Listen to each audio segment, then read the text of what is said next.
Now that we've learned about skimming, which is finding a general overview of an article or a text, and now that we've done our detailed read on the developmental domains and milestones, now it's time to learn about another reading skill.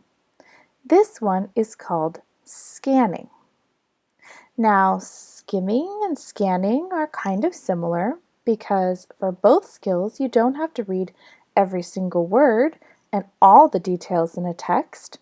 Instead, you have to take a look for one or two or just a few specific details that you really need to do something.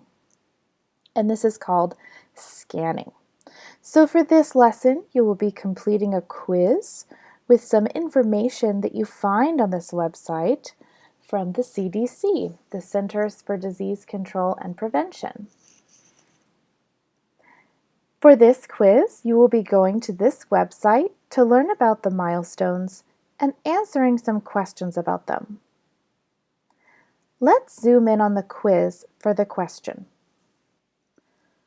The first question is all about a baby who is 6 months old. For each question, there is a chart showing one cognitive milestone, one language milestone, one motor or movement milestone, and one social or emotional milestone. For each question, one of these milestones is missing, and you need to choose which one fits in this place.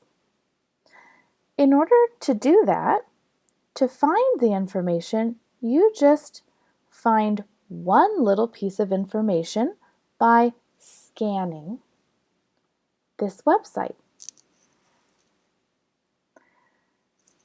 So the age of the child is 6 months old. We should click on 6 months here.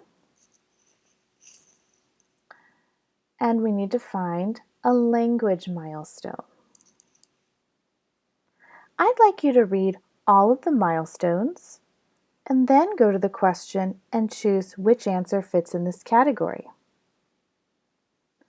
So let's take a look. Language and communication milestones, responds to sounds by making sounds, strings vowels together when babbling, and likes to take turns with a parent while making sounds, responds to own name, makes sounds to show joy and displeasure, begins to say consonant sounds, jabbering with and b. So let's go back to the quiz. Which language milestone did we just read about? Yes, you would be correct to say begins to say consonant sounds, and b, because that's exactly what we found here. I'd like you to go back to this CDC website and click on each age that you have a question about in the quiz. We have a question about a 1-year-old, a 2-year-old, and a 3-year-old. You should be able to find the missing milestones by clicking on these ages here and finding the correct domain, reading all of the skills, the milestone skills in that domain, and coming back and selecting it in the quiz. Good luck.